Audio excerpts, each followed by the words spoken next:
Now, you can probably tell by this accent that I'm not from around these parts. And you might be sitting here saying, ooh, is she American? Is she Canadian? I mean, you don't want to get this wrong, especially in this day and age. Am I right? Yes. Especially since no one wants to offend those lovely Canadians. And they are lovely, but don't worry, no offense necessary. I am from the United States. In fact, I grew up in the great state of Wisconsin in a little town called Oconomowoc. Yes, there will be a spelling test after my presentation. Growing up in the United States, I was fed on a pretty steady diet of American exceptionalism. We're number one. We're number one. You hear it in sports arenas, right? But American exceptionalism pervades the belief system throughout America. Do you realize that Americans actually believe that they have the best healthcare system in the world? Shocking, right? And they believe that they have the best banking system in the world, the best educational system in the world, and probably up until recent events, the best political system in the world. Right.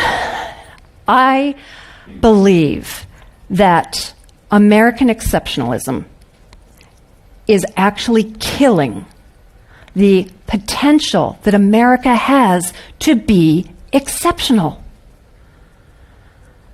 Okay, so what? What does this have to do with an Australian business audience?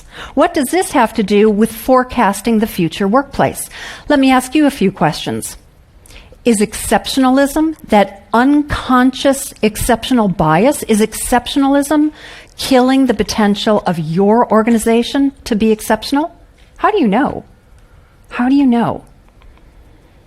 Well, you might know if you hear your managers talking about how loyal your customers are.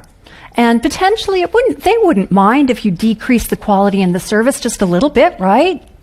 You might know if you hear in a strategy meeting people patting themselves on the back and congratulating themselves for the stellar awards that you've won and congratulating themselves on the strength of your reputation. You certainly know if you congratulate each other on your ability to attract and retain top talent, thinking that they're not going to leave there too loyal to you until they do. And then you might hear, oh, he was no good anyway. Am I right? Yes.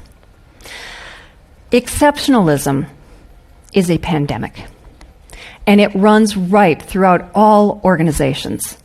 Exceptionalism leads to disruption. Disruption doesn't happen because a company with a better product or service comes along. Disruption happens because it disrupts companies who truly believe that they are exceptional, that stop looking inward, that stop innovating, that stop working to continuously improve their processes.